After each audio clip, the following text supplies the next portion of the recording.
let's now see the select link operator in action. Okay, and let's start by seeing the simple collection example. And what we'll do in this example is to take our numbers array and multiply each element by 2. Okay, so let's do this. So var doubled collection equals collections, which is the place where we have all of our collections, simple collections, and then we call in the select link operator. Okay, and we know that we need to pass some kind of transformation function, so a function that will be applied to all the elements of the collection. Okay, so for each number on this collection, I want to multiply this number by 2. Okay, effectively generating still a new collection, okay, of ints. Okay, and as we know, the link operators, they do not change or mutate the underlying collection. They rather generate a new collection. So this here is a brand new collection.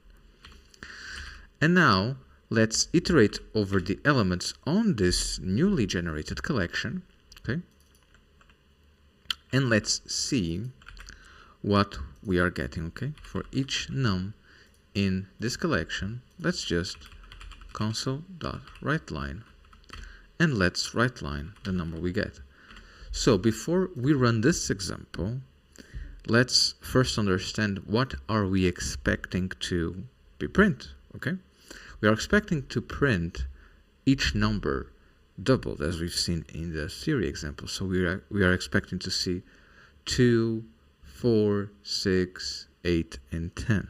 Okay, now let's run the project and see if this is what we get. Okay, and as you can see, we get 2, 4, 6, 8, and 10, which is the outcome that we expected.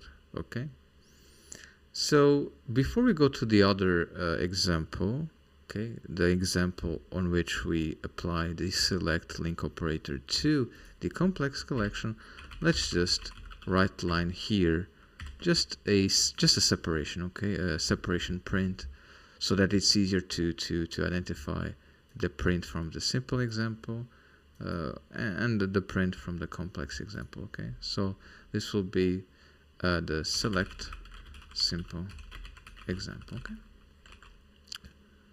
Okay, now let's copy this example, so just to make it simpler, to then adjust the code.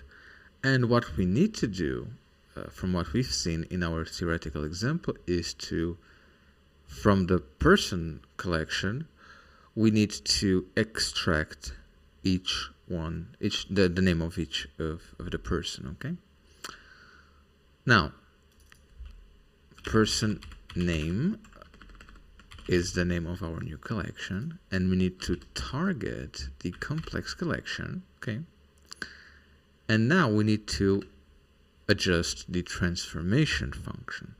We no longer are multiplying, as a complex object by 2, but rather for each person in our collection, I want to extract the name of the person. Okay, and as you can see right away, the output of this collection is an enumerable of string.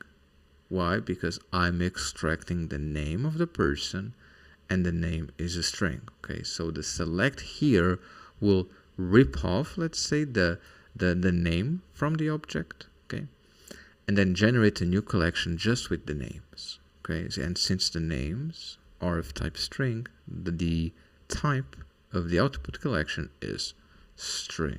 Okay, now let's just adjust this to be complex, to be select complex example. Okay, and now for each name in person name, let's console the name. Okay, now what are we expecting here? Okay, we are expecting to print the name of each person. Okay, so in this case, John, Rita, Ruth, and Josh. Okay, so we are expecting only the names of the person. okay, that we are extracting from the complex collection. Okay, so I'll run the project and let's see what we get. Okay,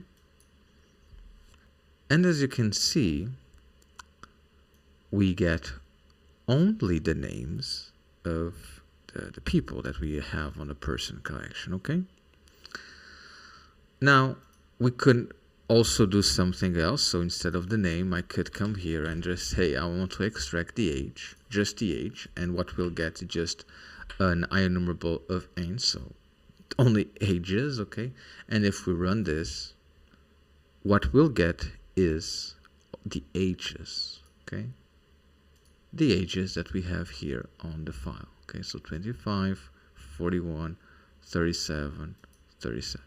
Okay, so this is the kind of cool things that you can do with select. Okay, so you can have an input collection of any kind and apply some kind of transformation to the elements of this collection. Okay.